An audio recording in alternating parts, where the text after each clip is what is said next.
Hello, and welcome to Preserving Records, Archives, and Presidential Transitions, part of the American Historical Association's History Behind the Headlines series, featuring prominent historians and history professionals discussing the history behind current events. I'm Jeremy Young, Communications and Marketing Manager here at the AHA. Preserving Records, Archives, and Presidential Transitions is also part of Virtual AHA, a year-long platform of online opportunities to bring together communities of historians, build professional relationships, discuss scholarship, and engage in professional and career development. Virtual AHA includes content drawn from the canceled 2021 AHA annual meeting, as well as online teaching forums, career development workshops, National History Center programming, a virtual exhibit hall, and more. Learn more about these opportunities at historians.org/virtualaha. This event has been made possible by the generous support of our sponsors, the National Endowment for the Humanities, the Stanton Foundation, and the History Channel. Note that our sponsors are not responsible for the content of this program. Also, a reminder that the American Historical Association is member and donor supported. To make possible more activities like today's program, become a member or donate to the AHA today. If you're on Zoom, links will be posted in the chat momentarily. This panel will run for 90 minutes and will be divided into two sections. During the first section, the panelists will respond to questions from the panel chair. During the second, they will respond to questions from the audience, selected by the panel chair and by AHA staff. You may submit questions to the presenters at any time using the Q&A function on Zoom. By registering for or participating in this event, panelists and audience members agree to abide by the AHA's Code of Professional Conduct. Finally, a quick reminder that this webinar is being recorded. We will share the recording on the AHA's YouTube channel within a week after the live session. It is now my honor to introduce the chair of today's panel, Sarah Weicksel, Director of Research and Publications at the American Historical Association. Thank you so much, Jeremy. Welcome everyone to History Behind the Headlines. It is now my pleasure to introduce our three panelists who will be sharing their expertise with us today. We have with us Richard H. Immerman, who is Professor and Edward Bethusium Distinguished Faculty Fellow in History Emeritus, and Emeritus Marvin Walkman, Director of the Center for the Study of Force and Diplomacy at Temple University. He is a former president of the Society for Historians of American Foreign Relations and recipient of its Stuart Bernath Book and Lecture Prizes and the Peter Hahn Distinguished Service Award. He served as an Assistant Deputy Director of National Intelligence from 2007 to 2009, has chaired the Historical Advisory Committee to the Department of State and the Society for Historians of American Foreign Relations Historical Documentation Committee since 2010. He currently chairs the AHA's NARA Review Committee. Trudy Huskamp Peterson is an archival consultant and certified archivist. She holds a PhD in history from the University of Iowa. She spent 24 years with the U.S. National Archives, including more than 2 years as acting archivist of the United States. After retiring from the U.S. government, she was the founding executive director of the Open Society Archives in Budapest, Hungary, and then the director of Archives and Records Management for the United Nations High Commissioner for Refugees. She is a past president of the International Conference of the Roundtable on Archives and the Society of American Archivists. She has also chaired the International Council on Archives Human Rights Working Group and the ICA Working Group on a Standard for Access to Archives. She currently advises the AHA's NARA Review Committee. Gary M. Stern has been the General Counsel of the National Archives and Records Administration since 1998, and he is a career member of the Senior Executive Service. He also serves as NARA's Chief Freedom of Information Act Officer, Senior Agency Official for Privacy, Senior Agency Official for Controlled Unclassified Information, and Dispute Resolution Specialist. He earned his law degree in 1987 from Yale Law School, where he served as editor-in-chief of the Yale Journal of International Law. So for today's webinar, we'd like to talk about three kind of parts. Start off with a history that's behind these headlines, or what those headlines actually are that we've been reading lately, move into the history that's behind them, and then talk a little bit about what the future might hold for us. So, particularly following reports in 2018 that President Trump was known to tear up papers in his office that aides were then taping back together, There have been concerns that there will be holes in the Trump administration's records. Efforts to ensure the preservation of complete records in paper and in digital form have also led to the filing of lawsuits, including one in which the AHA is a co-plaintiff, along with the Society for Historians of American Foreign Relations, Citizens for Ethics in Washington, and the National Security Archives. So, Gary, can you tell us, did, and if so, how did President Trump's initial refusal to cooperate with the presidential transition affect the transfer of records? And what do we know about the completeness of the records at this time?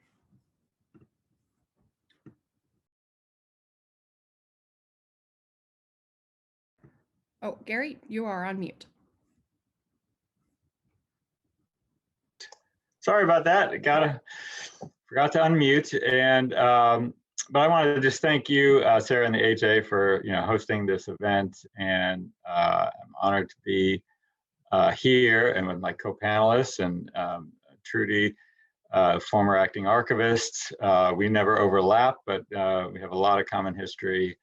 And Richard, of course, has been very active and involved in lots of what we do at the National Archives. And I think what I can start by talking about is sort of the process we've just undergone, and in fact we are continuing with in the transition of Trump presidential records from the White House to the National Archives.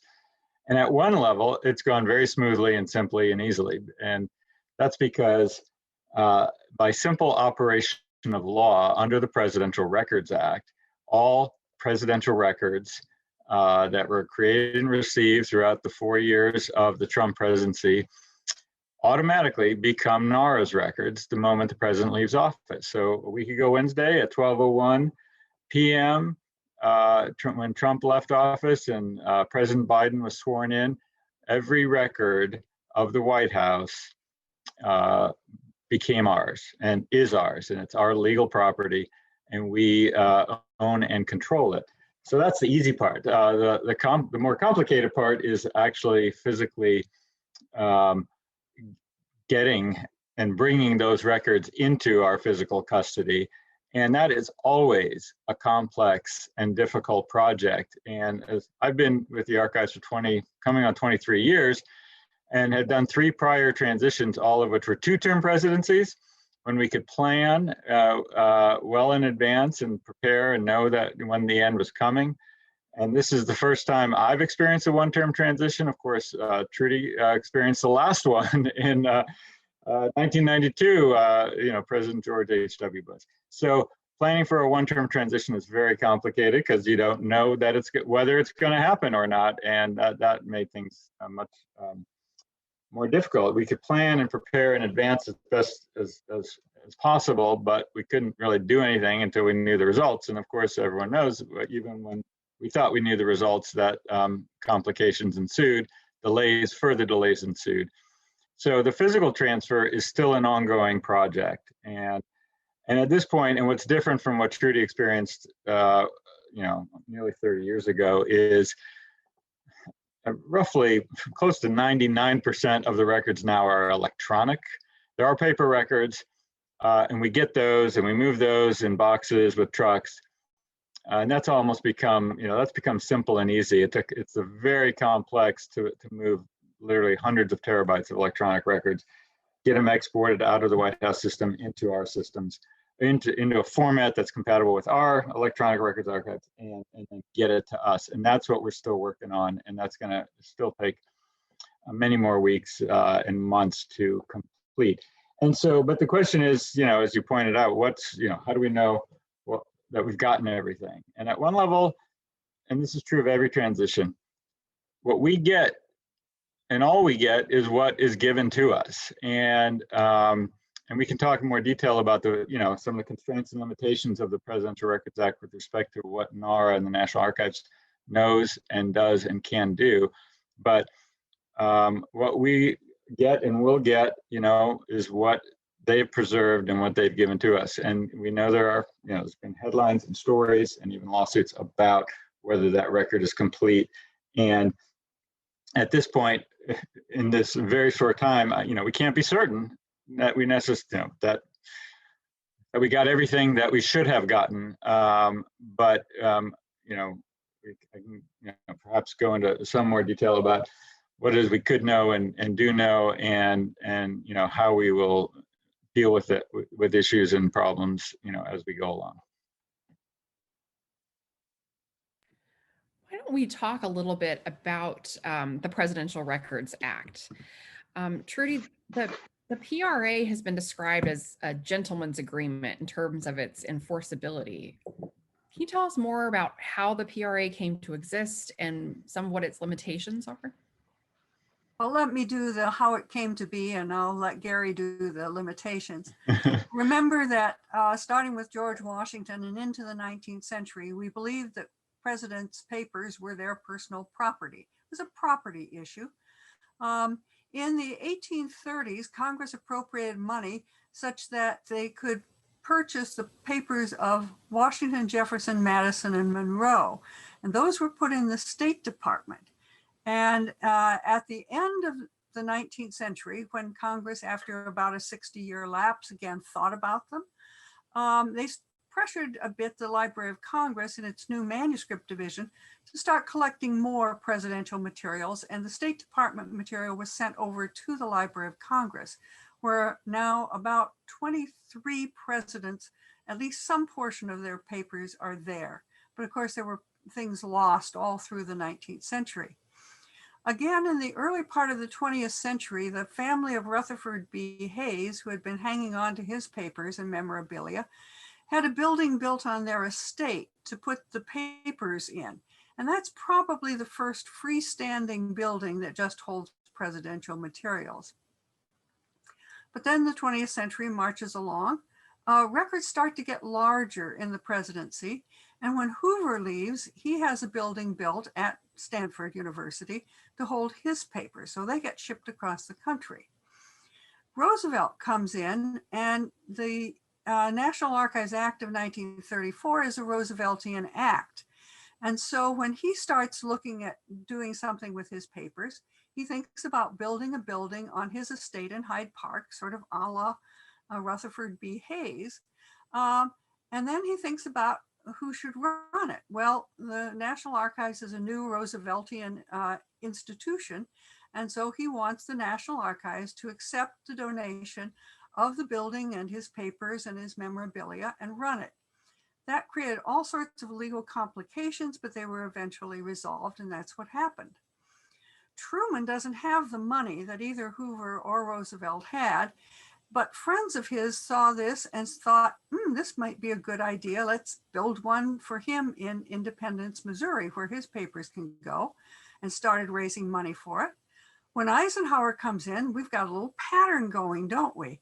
And so somebody thinks, let's begin to do that.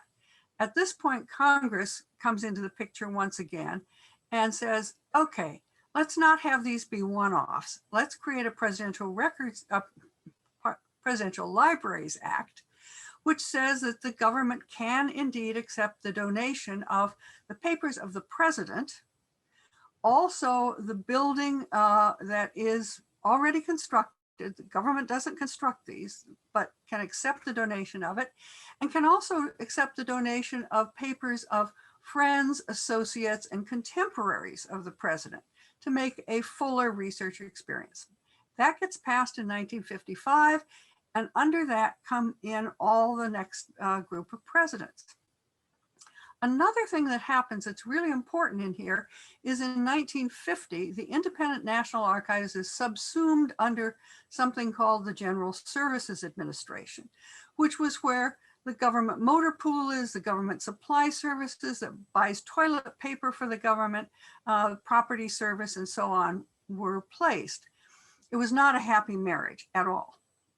But Nixon comes into office, is disgraced, leaves office after the revelation that he had taped all these meetings. After he leaves office, he then makes a deal, not with the Archivist of the United States, but with the head of the General Services Administration that would allow him to take the tapes of his recordings, and after a period of time, destroy them. This set off a firestorm, and Congress passed a special act, the Presidential Materials and Recordings Act, that basically seized the Nixon papers for the government. It went into litigation, and it was litigated for over 20 years. It was finally resolved. But at that point then, those materials which had physically come to the National Archives were by law property of the people of the United States to be administered in the National Archives. This, however, finally raised the whole question of what are presidential records or presidential papers? What are they? And so Congress created a commission, and this is the volume that was created by the commission to look at papers of all federal officials, presidents, judges, Congress people. And some of you know Anna Nelson, the fine historian. She was the historian for that commission and finally prepared that book. When Congress got around to legislating, however, they legislated only on the papers of the president. They ignored the other parts of the report. And that became the Presidential Records Act. Also out of that came the final push to get the National Archives out of the General Services Administration and become an independent agency again. So those kinds of decisions that had been given to the Administrator of General Services in the Nixon crisis would no longer be there and would be there in the National Archives. Okay, that's the history. Over to Gary for how it works. That was a great summary, and it just shows that there's this kind of a long and incongruous caretaking of what most people consider some of the most important records of the government, the president's papers and records and recordings and all. And for so long, we're kind of haphazardly maintained, and just till our recent history. And so, yeah, the Presidential Records Act was passed in 1978 and went into effect with the next new president to be inaugurated. And so that was Ronald Reagan, and inaugurated in 1981. So presidential records as government property only begin since Reagan. And the most important thing it did in its very first section, really its second section, was to say that all materials created or received by the president and those who advise and assist them are henceforth government property from immediately upon receipt or creation, and remain government property while the president's in office. He manages those records. When the president leaves office, they automatically transfer to NARA, as I mentioned before. That's the core construct of it. Now, I think it's just to do a quick further kind of backtrack along what Trudy just described for you, the history of the National Archives, Presidential Libraries, Presidential Records Act. There's a parallel statute, the Federal Records Act, which was passed in its sort of most concrete form in 1950. And that established, even though the records of agencies, of all the federal agencies, were considered government property, it created a whole system of records management and control and disposal of all the federal agencies. And that under that statute, NARA plays the controlling, has the controlling responsibility for records management across all federal agencies. And we issue the guidance and the regulations that the agencies must follow, and we have the authority to inspect how agencies are managing their records, and to including if they're improperly disposing of records. And it's a whole, a very detailed system that NARA plays an integral role in coordination with the agencies. All that's in place for federal records for every agency is not a part of the Presidential Records Act. And as Sarah, you mentioned, the so-called gentleman's agreement of the PRA pretty much leaves out NARA as having an ongoing day-to-day role in records management of the White House. And there's a reason for that. It's essentially the constitutional separation of powers system that we have. Congress could could legislate that these are government property, but it's very hard for Congress to legislate what the president does himself or herself in a day-to-day in their office, sort of under the fundamental constraints of our system. And so they couldn't mandate that the archivist who reports to the president could control what the president does and how he manages his records on a day-to-day basis. So for that reason, NARA has a very limited formal legal role in how the president, as the incumbent, manages the records. The one role we do have is if and when the president wants to dispose of records while in office. I mean, and another important records management concept is, unlike under the FRA, where only a tiny percentage of agency records are permanent and come to the archives, and vast majority are temporary and are meant to be thrown away at the appropriate time. With presidential records, they're all deemed permanent and presumed to be permanent, and they all have to be preserved, and they all come to the National Archives, with the exception that the president can dispose of records that are considered not to have sufficient, historical value. But before he does that, he must consult with the Archivist of the United States and receive the Archivist's written views on that proposed disposal. So that's the one formal role we have. But that doesn't mean we don't do anything. And in fact, that's where the gentleman's agreement comes into play. NARA plays a very active role working with the incumbent administration, helping them manage their records based on our institutional knowledge, experience, and the fact that the records will eventually come to us. We work, on a continuous and regular basis with the White House, essentially with the White House counsel, and that's what I do. In fact, I was just talking to, had several calls this week with Biden counsel about records management, and will, for the course of their administration, as I did with Trump counsel and every president before them. And there's also the White House Office of Records Management. And now, of course, since everything is, virtually all the records are electronic with their IT staff, we all work together in a collaborative way to,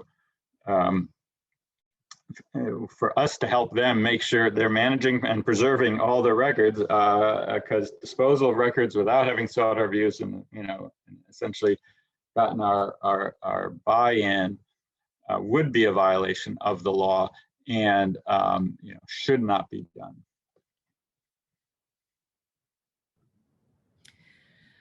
So Richard, given what Gary has described in terms of NARA's limited legal role, and then that longer history that Trudy's described, how does this affect how historians approach presidential records and approach the writing of the history of a particular administration, whether the most recent administration or in the past? Well, let me begin by saying that I don't believe the historians will be able to approach the writing the history of the most recent president, or for that matter, the predecessor before that, in the same way that we have in the past. And in certain ways, I think writing about the Trump presidency based on the presidential papers is will be a historian's worst nightmare, and something that has actually been evolving for quite a while.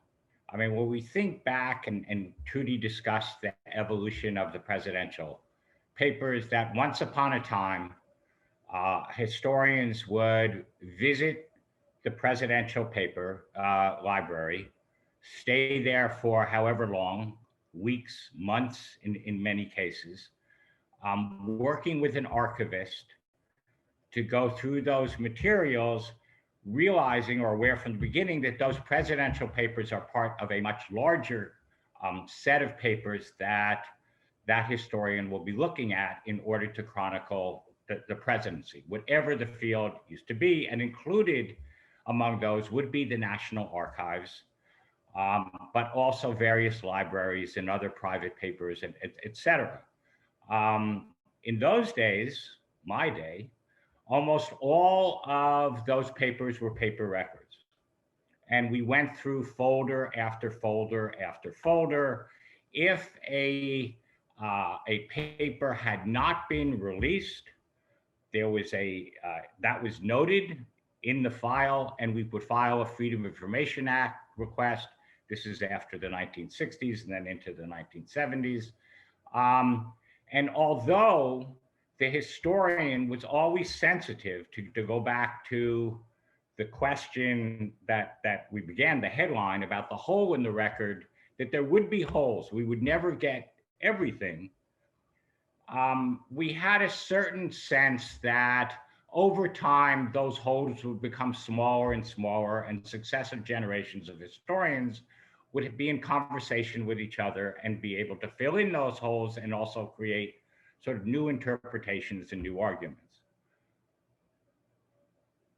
Beginning really with the Reagan-Bush years, increasingly presidential papers, as with all papers, well, they became increasingly electronic.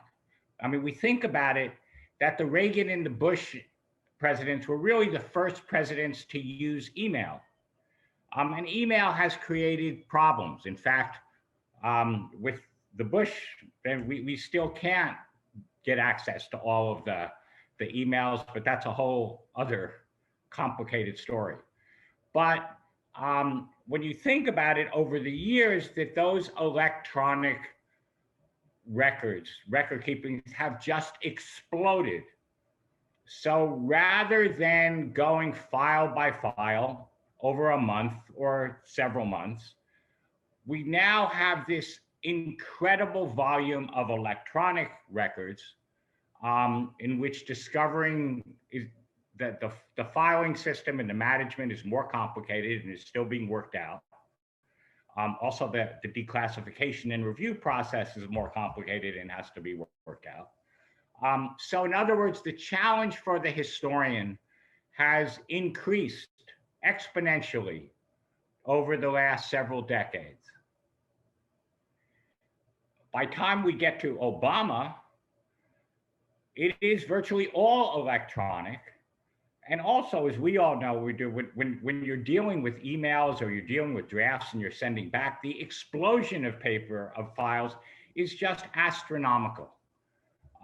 So being able to go through all of this, and then, and we can get into this even more, that the Obama Foundation, or Obama, whoever it was, made the decision to separate the documents themselves from the presidential library. So the documents will be in Washington, and I assume for the indefinite future, and the library will be in Chicago, which also alters the overall dynamic in terms of working with archivists who have been working with one collection for decades and decades and could help you, sort of guide you through all that different material. And also, when you went to the presidential library, you became part of a community of scholars all working, and you actually learned a tremendous amount from your peers. Sometimes you were staying in the same boarding house or something, and all you did is talk about, you go to Abilene, Kansas, or some other places, and there's really not that much to do. I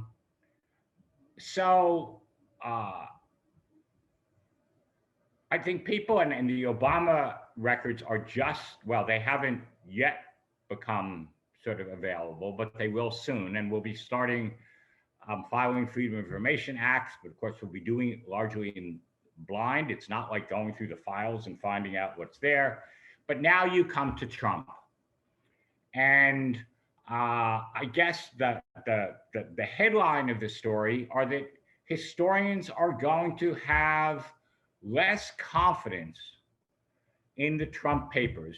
Said we can't answer how complete, but from the beginning, there's going to be an uncertainty, a suspicion that these holes that we've all filled in are going to be larger, and they're going to be that much more difficult to fill in. I mean, when over the course of an administration, we get report after report of archives, documents being torn up and then having to have people scotch tape them together, or the president confiscating the notes of a translator, at a meeting with Putin or whomever, this does not give the historian a tremendous amount of confidence that someday those records are going to be found, replaced. They're all patched together and we're going to have access to them. Then in addition, you not only have email, but you have all these other social media forums and other messaging platforms. Twitter, again, we know that Trump was deleting lots of tweets. That was supposedly halted, and it's very possible that third parties have in fact captured all of those tweets, even the ones that they aren't. But again, you're talking about a huge amount of material. And in the Trump case, basically policy was made or at least announced over Twitter.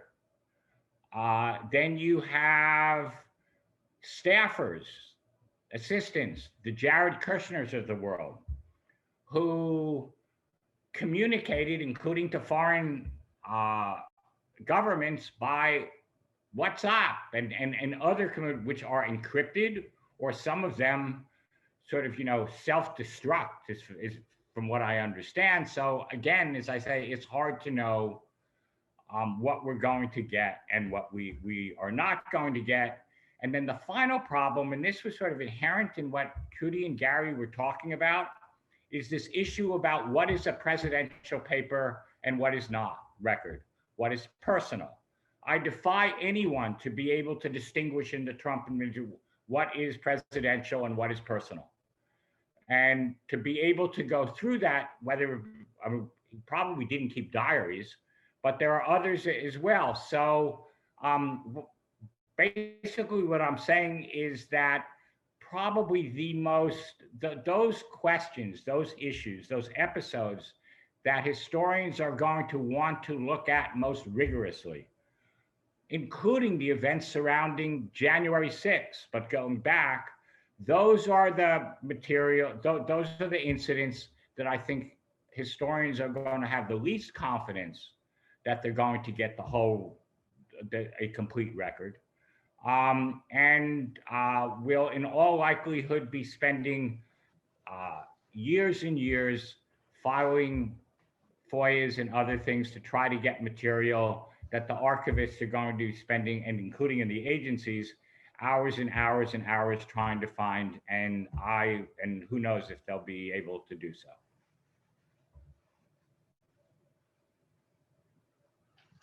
So, hey, this is Gary, and I just wanted to maybe highlight and follow on a few of Richard's comments, because he's absolutely right that the sort of nature and format of presidential records has just dramatically changed from what used to be virtually all paper to what is virtually all electronic. And just to give a couple of numbers for context, President Clinton left office with, I think, the highest volume of presidential records in paper form, 70 million pages. That would be, for the older presidential libraries, that would be considered a huge collection of presidential records. When President Obama left 4 years ago, only about 30 million pages of paper, so the paper went way down. About 300 million emails we got. And on average, an email is approximately 5 pages each email if you average them out. And so that means 1.5 billion pages of emails that we got.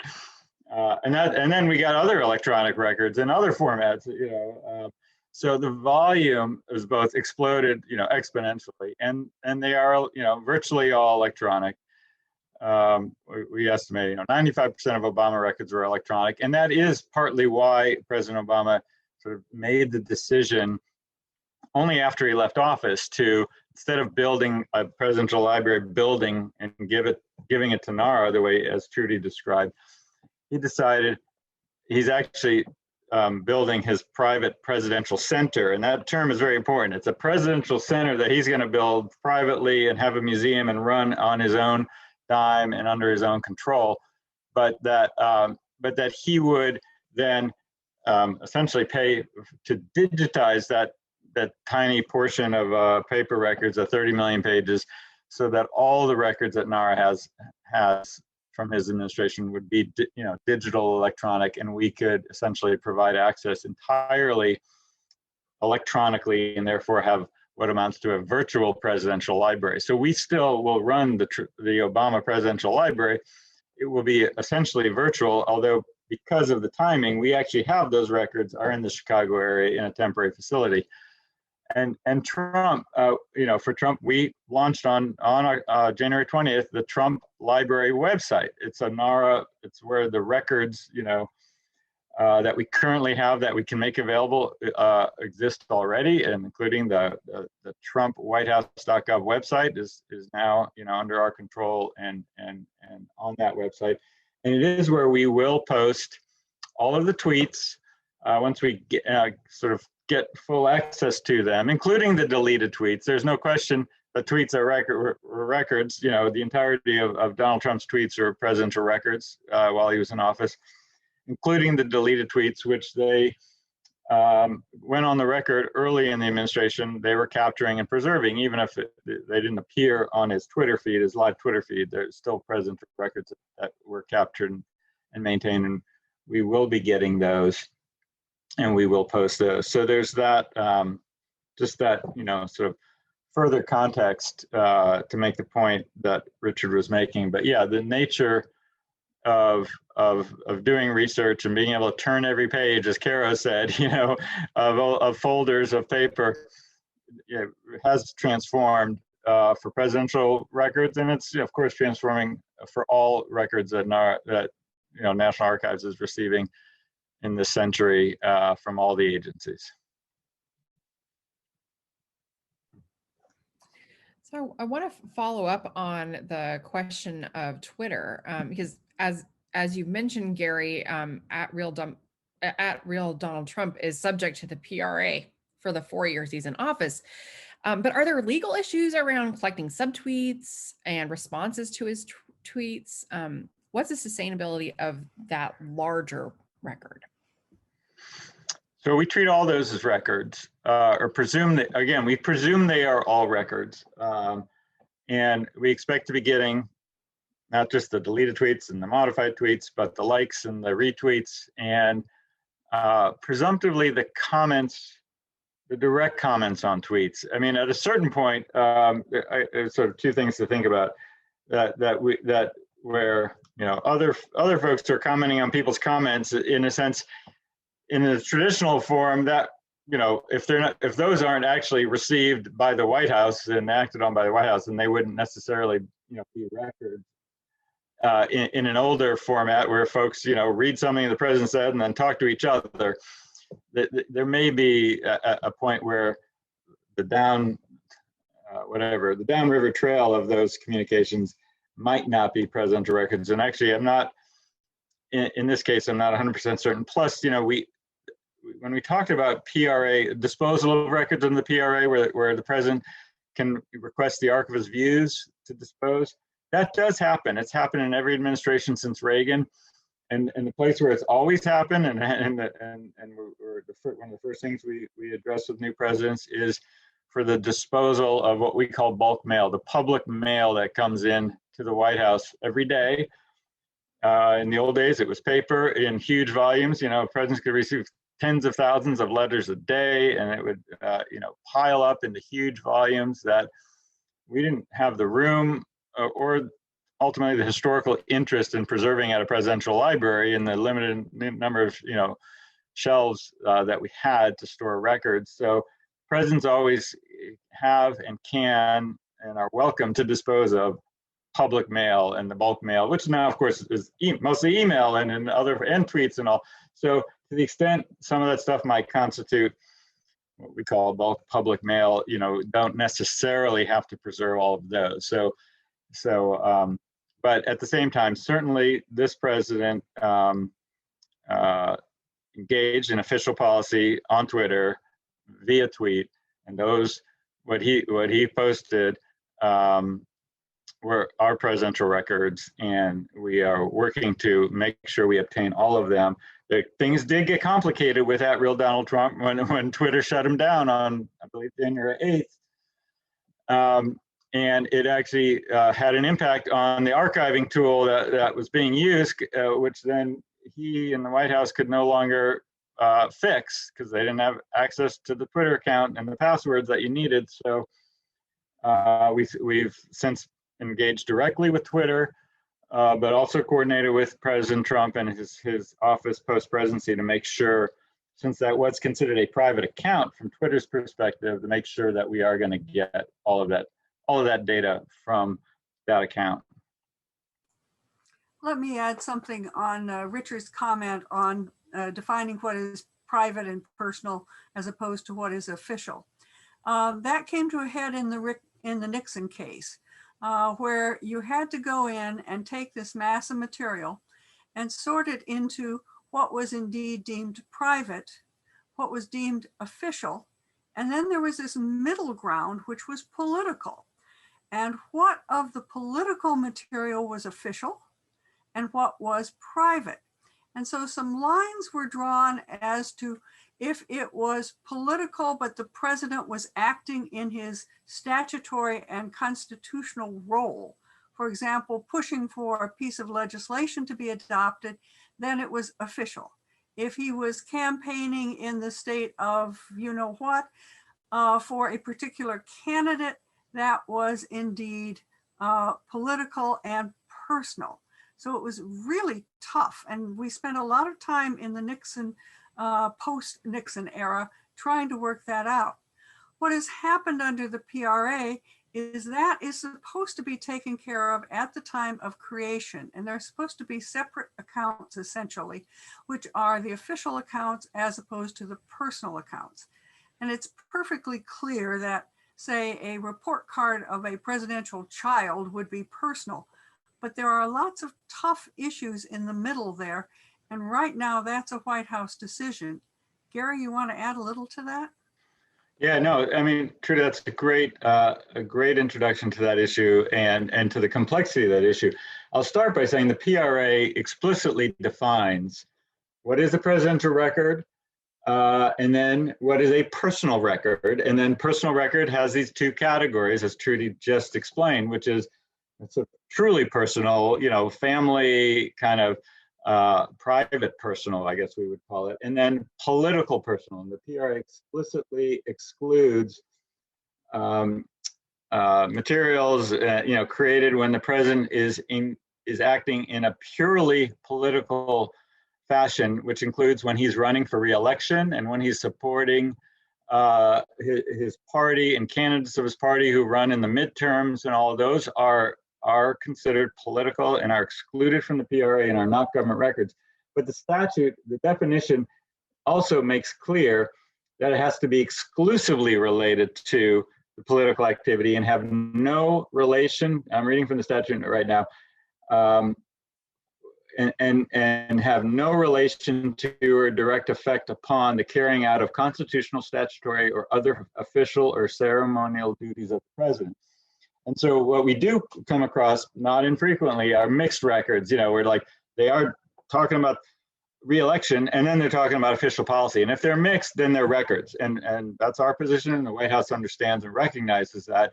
Where they're intermixed, then they have to treat them as presidential record. And same, if they're talking about official policy and then also asking how are the kids doing, it's considered a record. We might redact and withhold the personal stuff on a public access request and a FOIA request, but it's still a presidential record. And in fact, the way they're supposed to do it and the way they do it is, for political, they have their political accounts, the RNC and the DNC, folks in the White House who are engaged in political activities are supposed to have a separate account.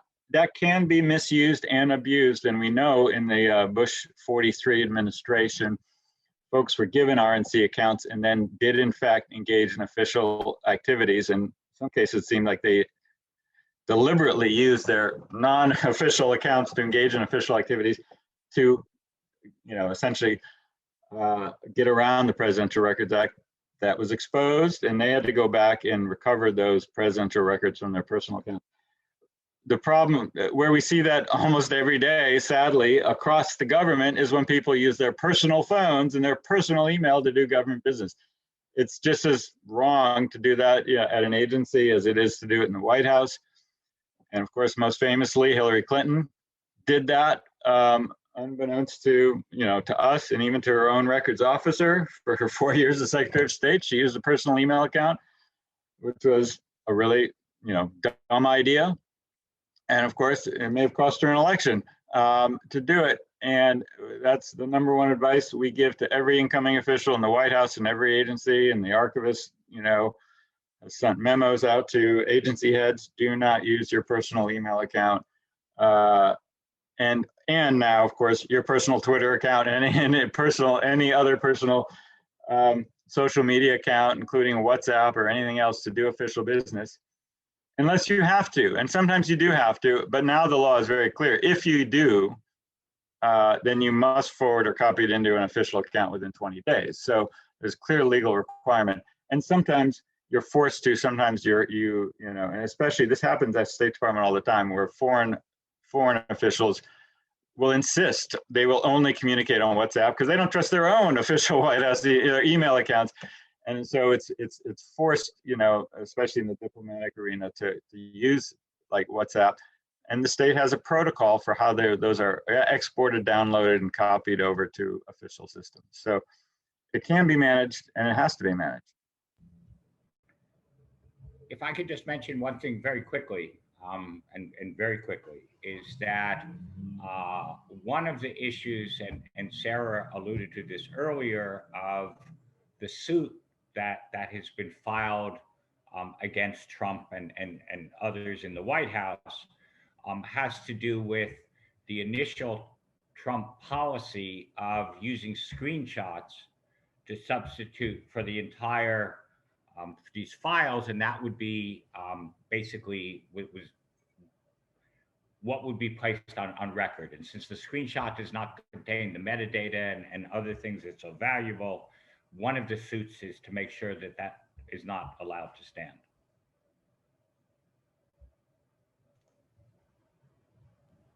So I want to talk a little bit more about how the transfer of records actually works. We have the White House Records Office.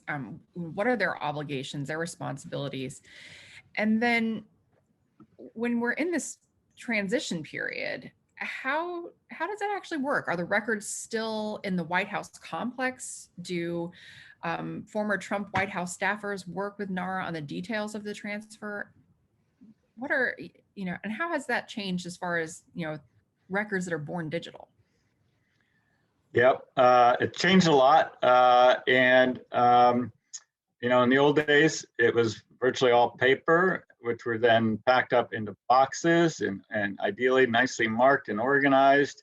And the White House Office of Records Management, kind of managed that process in the White House, that when folks were, either, running out of room and had to fill up a box, or as they were leaving, would fill up the boxes of their paper records, give to records management, who would then kind of help to organize them, mark them, identify them, that it's this person's from this office, records, box 1 of 3 and 2 of 3 and 3 of 3, and ideally even give us a folder title list of what every folder says. And then sort of put them in a place where we could literally come pick them up in our vans and our trucks, and which we did. And in fact, NARA has an ongoing practice and service that we've done for decades, which is we provide the what we call courtesy storage while the president's in office. They have limited space, so we actually start to get the paper records into our building in Washington during the presidency, as they start to retire them on an ongoing basis. So usually by transition time, we've got a majority of the paper records already in our physical custody because we've been storing them. So it kind of works out. And then we just got to pick up the rest. On a 2-term presidency, we can start picking up, as they're nearing the end of an administration, starting in the fall, October, November, December, we can send trucks over. In a one-term transition that we've just experienced, along with all the complexities and delays and all, we really couldn't start picking up until January, and we couldn't get it all done even by January 20th, but we're doing that and finishing that up literally as we speak. Electronic records is a whole different world. And technically it's in the White House complex, but it's actually in White House data centers, which are located in secure locations in other places that I don't even know where they all are, and some of them are classified, so we can't say where those places are, but they're in their data centers, and then they got to transfer it to our data center, which is actually not on site, at one of our normal sites either. So we're talking about electronic transfer of electronic records from one data center to another data center, and in a traditional way would be to load them up onto servers, load the records onto servers, and then put server in a truck, and then truck that server from the White House data center to the NARA data center, and then we plug it in and download it into our electronic records archive system. But that's starting to change too because of the cloud, and we more and more NARA records and most government records more and more are in cloud systems, and there's only a handful of cloud service providers who have commercial space, but they also have government certified space for government records, and we're using those. So transitioning records to the cloud is a different process, and probably by the next in the near future, it's going to be cloud to cloud, and then it wouldn't have to be moving anything physically. It can do it all virtually in the ideal world. That is our plan and our intent. And now there's still a lot of technical work that happens to make that process work, including exporting those records from the whatever White House sort of proprietary live system they use, whether it's Outlook for email or a commercial product for their digital photos, has to be exported out of those systems into an archival format that we use for long-term storage and preservation in our electronic records archives. So that's really the hardest work is ensuring that they're properly exported in a manner that our system can use, ingest, and then read and access and process. So as we're heading into, did you want to weigh in? Yeah, Gary, the other part of that is all of the objects, the gifts to the president. And those, again, the president does not own them if they are valued above a certain dollar amount. And those come to the National Archives also, generally as they come in, and are put in courtesy storage. But those will also go to the Obama library, they will go to the Trump library, irrespective of whether it is electronic or paper. That's right, absolutely. What we call gifts/artifacts, physical things that are not actually presidential records. So they're not governed by the statute, the Presidential Records Act. They're governed either, if they're foreign gifts, they are governed by the Foreign Gifts and Decorations Act that essentially the State Department controls. So when heads of state gives presents to the president and the first lady, those are governed by a whole separate law and protocol, but they become government property and the presidents don't get to keep them. They can wear them or use them, to some extent, but then they are managed by the government and ultimately by us. And so, yeah, we provide the same courtesy storage for those gifts while they're in office, and then we keep those. So as Richard already mentioned, the Obama model, that he's established is he'll have a private center and a private museum. To the extent he wants to display in that museum official records or gifts, he will have to borrow them from us. We will physically hold and own those gifts and records, and he'll have to borrow them like any other museum would borrow them. And similarly, if Trump, depending on what Trump decides to do, but if he builds his own presidential center and museum and all, he can borrow, borrow anything he wants, assuming those places meet, have the appropriate controls and safeguards and environmental, controls and all that any museum would be expected to have, so they can be safe and secure while on loan. Before we head into the audience Q&A, I want to ask one last question about the future of where we're heading. In December, Senator Chris Murphy and Congressman Mike Quigley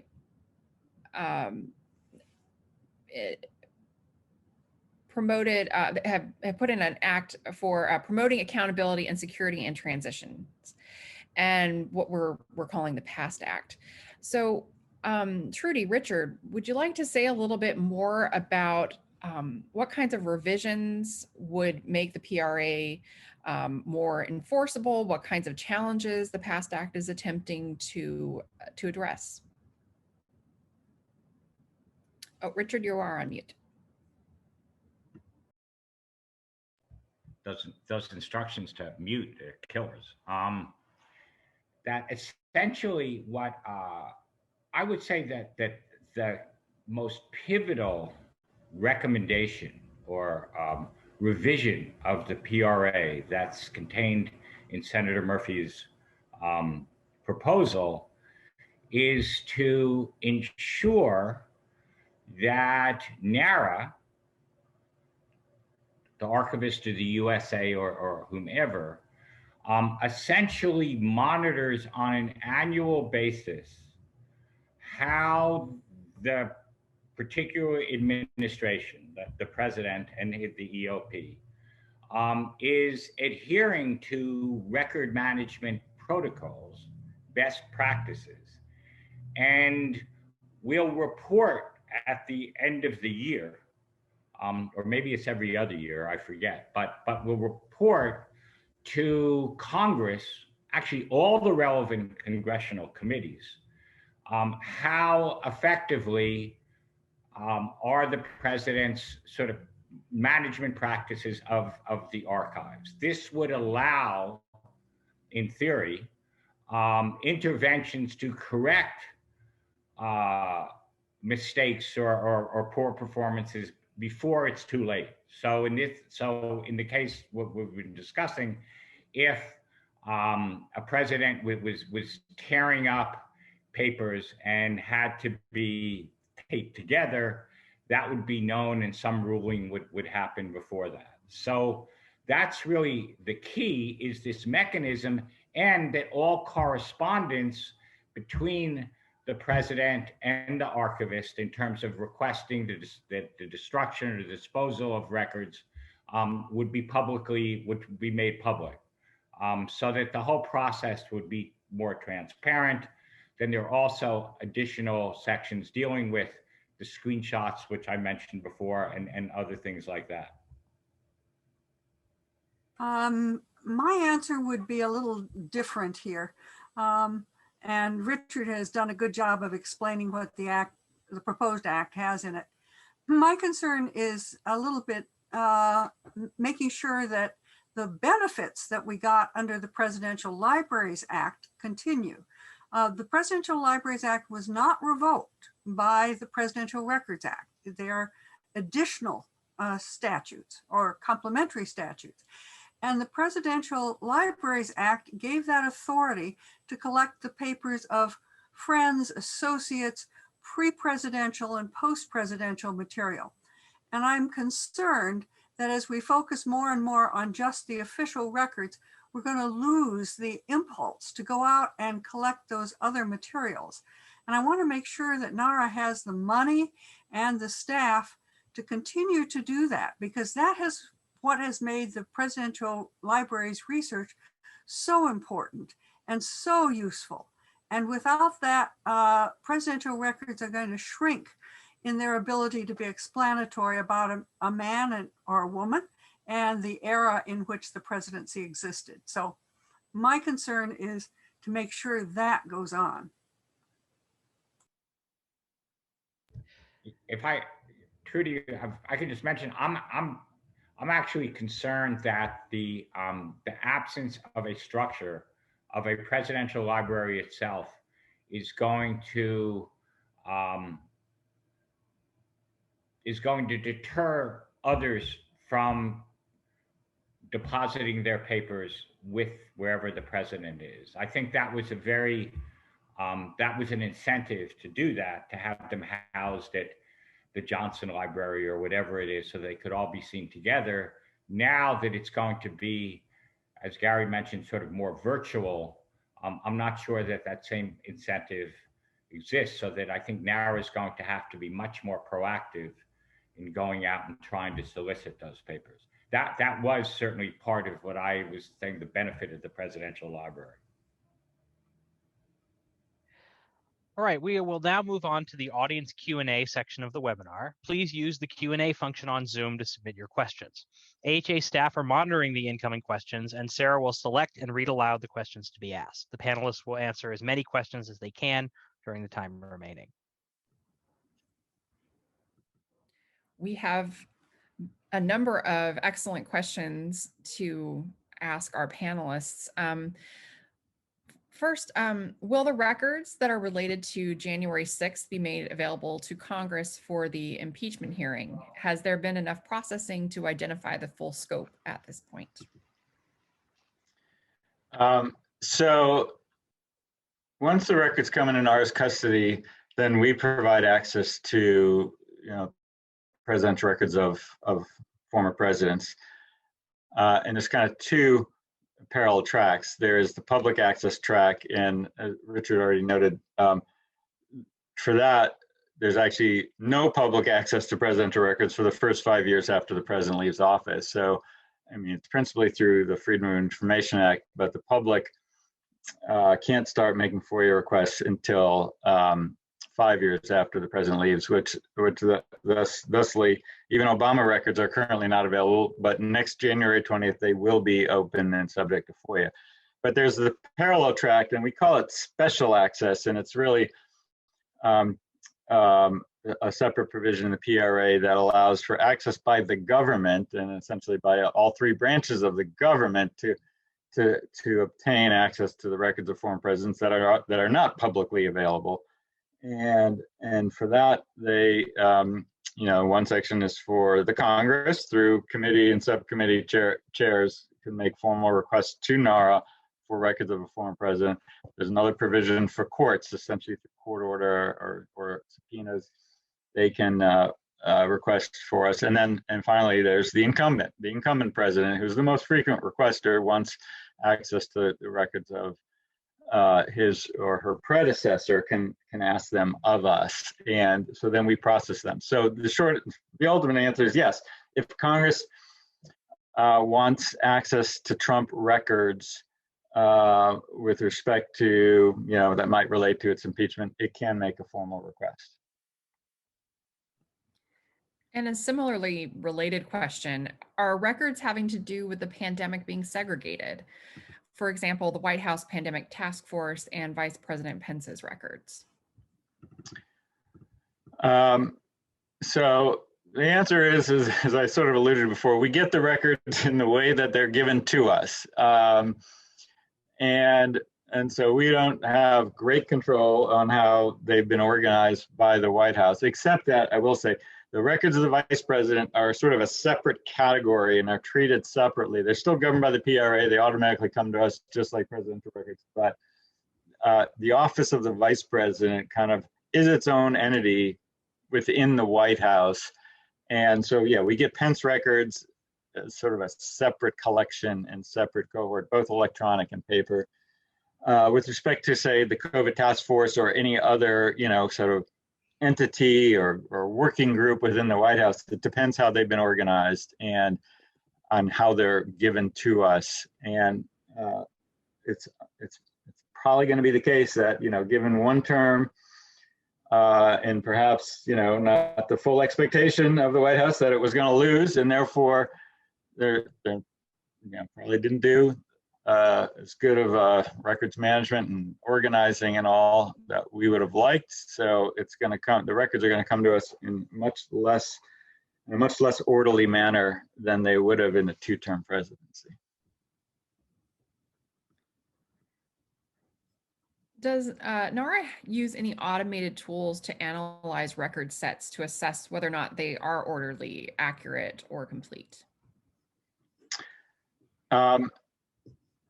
We try to, we have in the past, and that's something, yeah, that we strive to do. And but you know, that's essentially the first thing we have to do is get access to them, and then, you know, can and will apply the tools that we have and that we can make available to analyze the records.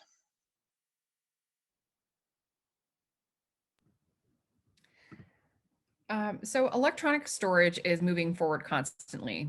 Certainly historians rely upon it for their own record keeping.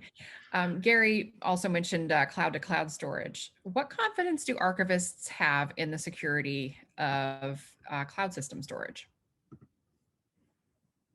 That's a fair and excellent question. I would ultimately have to defer to IT professionals on IT security. And you know, I think that is at some level every archivist concern. It's amazing how, you know, durable paper is, right? We have 200-year-old pieces of paper in our collection that holds up pretty well, and electronic records, you know, have all sorts of potential risks, just including obsolescence. You know, you having to constantly the format the systems they're on become obsolete so much more quickly than other forms of records, that we have to, you know, there's a continual, and I think always will be, process of transitioning and transforming from old systems to new systems. You know, I mean, lots of us use systems of email or good old WordPerfect word processing that, you know, is long gone and outdated. And if you saved something on WordPerfect 20 years ago, you wouldn't be able to open it today. And so if we got electronic records in WordPerfect format, you know, from the Clinton or even the Bush White House, we couldn't save them in that form. That's why part of the transition process of electronic records is exporting them out of those proprietary live systems in a more stable and more, you know, preservation friendly format, but that even those won't last forever. So we're going to have to constantly be upgrading. Now there's that, and then there's the security of, like, you know, what if systems crash, and then, you know, how do, you know, managing things with backups and backups to backups and all. And I mean, the old system was you had them on your servers in your own data center, and you had a backup in some second location. So if the data center crashed, you go to the backups. Or even two sets of backups or whatever. With cloud, we are relying on commercial providers to do that, and you know, we're dependent on them. Richard and Trudy, you have really outlined the important role that libraries have played in historians' research. Will there be specialized archivists for the Obama Virtual Library, as has been the case with existing physical presidential libraries? And does NARA have a plan for how researchers and archivists can then interact during the research process within this virtual realm? Well, I'll begin, and then Trudy can add. I can only report what I have heard from basically NARA officials. So the notion is, and I should also mention, which is related to this, is another innovation or change of policy that NARA is fact undertaking now, is that all currently classified documents from the older presidential libraries are now being transferred to Washington, basically to the National Declassification Center, where they will be reviewed and theoretically returned to the presidential libraries, although that's given a lot of us some heartburn as to how that's going to work going back and forth. So it's a little bit more complicated even than the original assumption. But so that the idea is that one, relatively fewer archivists working together are going to more efficiently be able to review documents, particularly in terms of the initial declassification, than sort of the handful that were at each different presidential library were able to. And that although they might initially lack the substantive expertise of those archivists who spent 20, 30, perhaps even more years at a presidential library, that they would ultimately gain that expertise, or certainly sufficient expertise. So that's one of the premises. Those archivists, many of them would actually accompany the papers to Washington. Since this is just beginning, we don't know whether or not that's actually going to happen, whether someone will move from Independence, Missouri, or Abilene, Kansas, or Michigan, wherever, going to come to Washington. That's often an issue. In terms of consulting with the researcher, that's a really different issue, and whether or not that can be done virtually as effectively as it was done in the past. Frankly, over time, for a variety of reasons, I don't think researchers receive the same attention from archivists at the presidential libraries that they did, decades ago. That's just how the world has changed. What's unfortunate is, for funding and other reasons, also the finding guides are not being produced that are nearly as comprehensive as they used to be. So I guess the answer to the question, my answer is, we don't know all the answers. We'll have to see. The stars will have to align quite well for researchers to be able to receive the types of attention and care that they once did. And in all likelihood, that the future will not be as bright as it was in the past.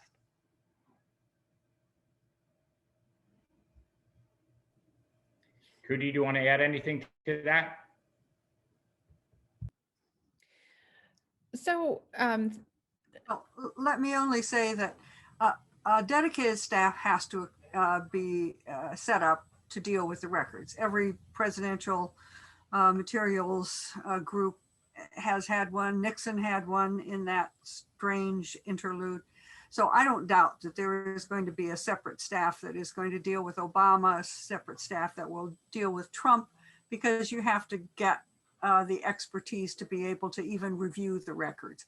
So I'm not particularly worried about that. What I'm terribly worried about is the continuing lack of funds for the National Archives. The National Archives have been starved for decades. The staff numbers continue to diminish relative to the scale of work that they're expected to do. And historians and others have to protest in the strongest fashion this continuing diminution of support for the National Archives, and let it come back to any kind of stability with regard to its ability to serve the researching public. That funds, just to add, should also has to be dedicated, at least some of it used, to the purchase of the most advanced technological tools that we mentioned before, in order to have any chance of being able to review, process, index, and everything else, this volume of electronic records, and then to be able to enable the researcher to be able to discover the documents that they're looking for. Said it's not like going through file folders. So where do the papers of current and former first ladies fit into this? Does the PRA affect those records, or are there other laws that govern first ladies and gentlemen's records? No, actually, the records of the First Lady, I believe second person, are also presidential records. So there's an official office of the First Lady in the East Wing of the White House, and all those records of that office, and of the First Lady for all this time are treated and covered by the Presidential Records Act. And we've of course got numerous requests for Hillary Clinton First Lady records, particularly since she was running for president more than once. And so those were pretty active records at the Clinton Library. And yes, we will equally be getting the Melania Trump First Lady records. What role or authority does the PRA give former presidents in regard to the custody and preservation of presidential records, if any? What role do they have in regard to access to these records?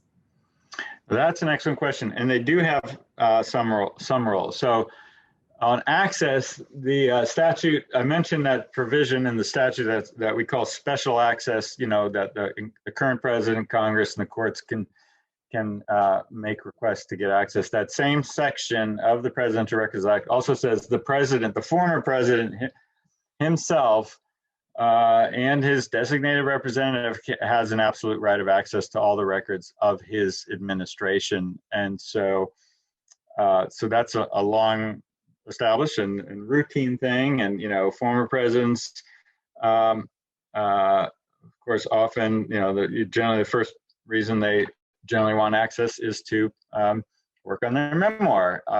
And President Obama just published a book for which he undoubtedly, got access to all sorts of records of his administration to help assist and write that book. And then they can authorize that, the other folks on their staff, while they serve, could also get access to, for that and other reasons. So they have that right of access. But the former president also has sort of a legal constitutional role to play in when we're providing access to records of his administration to anyone, whether to special access to the incumbent or to Congress, or ultimately public access under FOIA.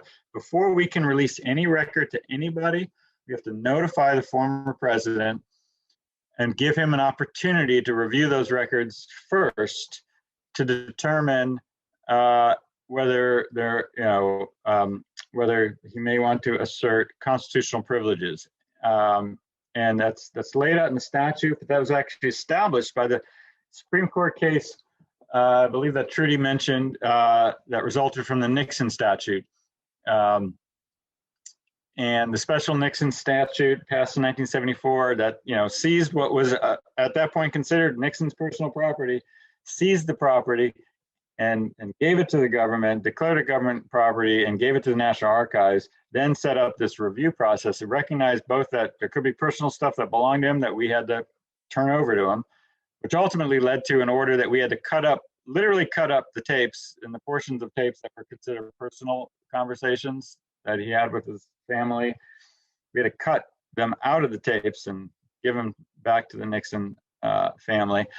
But it also established that he's got a legal constitutional role to play in protecting the privileges of his administration, the legal constitutional privileges. So the PRA has set up a review process. So when we get a request, say from Congress, we notify both the incumbent president, who also can assert constitutional privileges in these government records, and to the former president, and they both can and do review those records before we provide access to whoever is asking for them.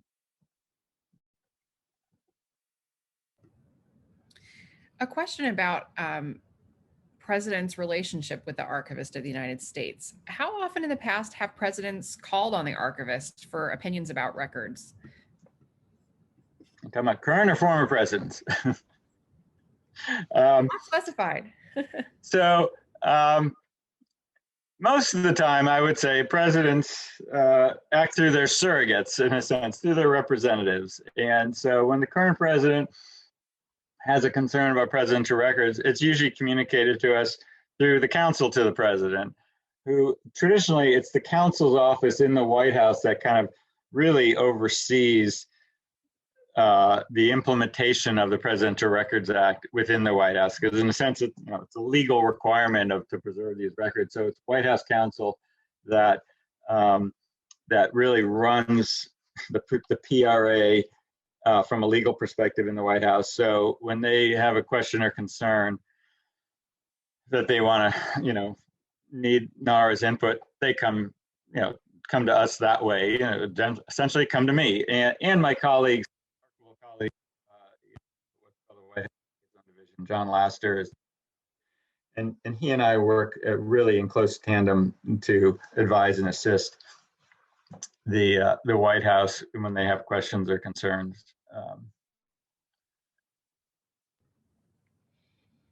Trudy, would you like to add anything from your own experiences working? Then there's a question about what are the consequences of not following the PRA?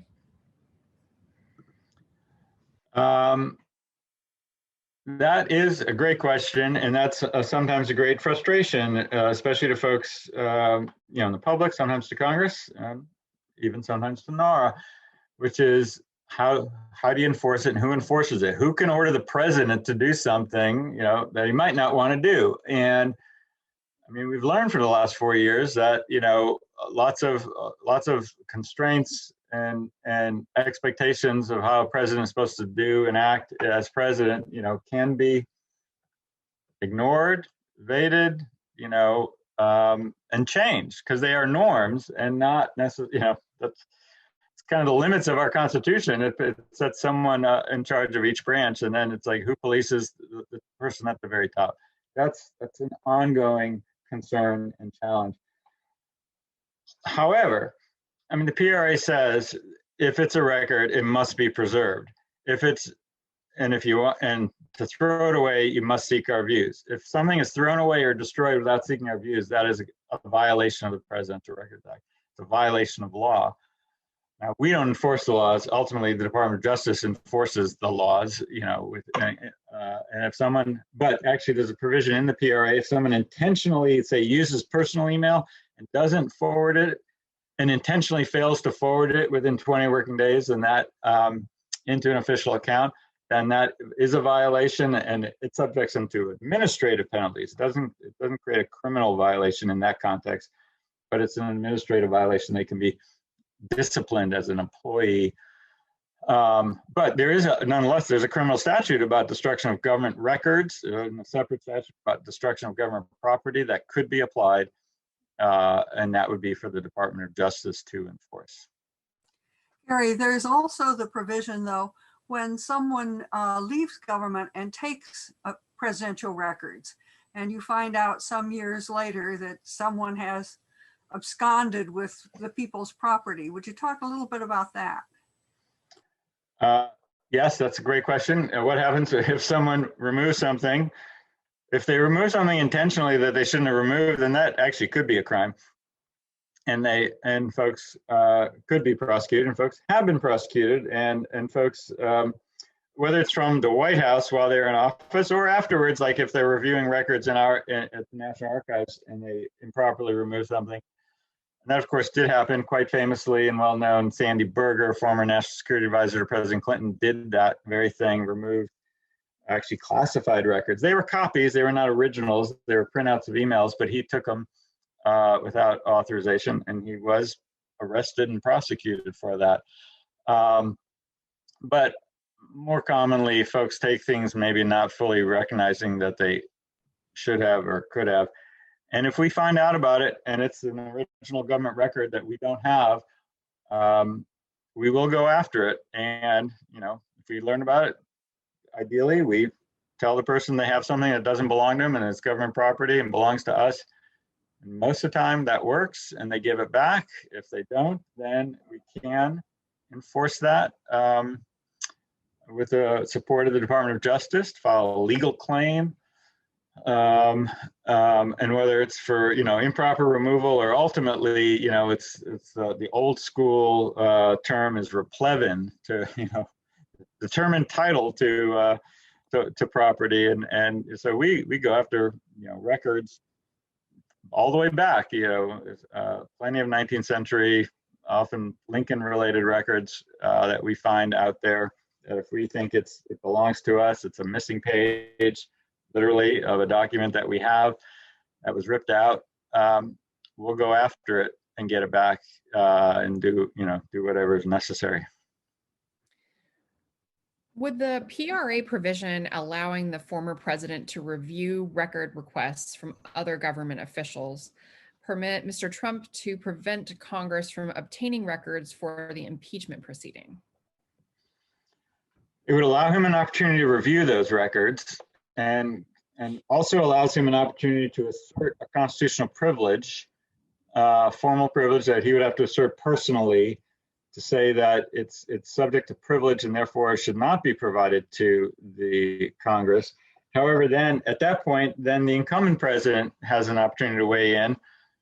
And if the incumbent president agreed with the former president, he could, you know, essentially assert the privilege also and say, Congress, sorry, we're not giving this to you. It's privileged. It's, you know, it's subject to a legal constitutional privilege and you can't have it. If the incumbent disagrees, then it would essentially tell us, yeah, we should provide it to the Congress, even over the former president's objection.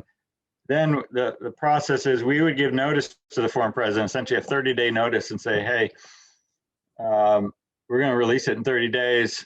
And that gives him an opportunity to essentially go to court if he wanted to enforce that privilege, essentially against both Congress and the incumbent. That's how it could work. I can tell you it has never happened under the PRA like that. No president, former or current, has ever actually asserted privilege against the Congress, which is not to say that there's not it is not uncommon that former and current presidents essentially negotiate with the Congress and push back and have discussions and debates about what they really can have, and, you know, narrow their requests, limit their requests, do all sorts of things. It's called the accommodation process between the executive and legislative branches. So that happens, you know, somewhat regularly, depending on the nature of the request and all. But I did outline what could technically and legally happen, even though it actually never has happened.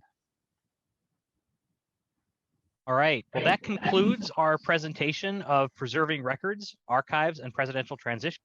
A recording of this webinar will be available on the AHA's YouTube channel within the next week. You can view recordings of other past virtual AHA events on our YouTube channel as well. Thanks again to our generous sponsors, the National Endowment for the Humanities, the Stanton Foundation, and the History Channel. Thanks to all those who submitted questions. We apologize for not getting to every question during the limited time we had. Finally, a special thanks to all of our panelists today.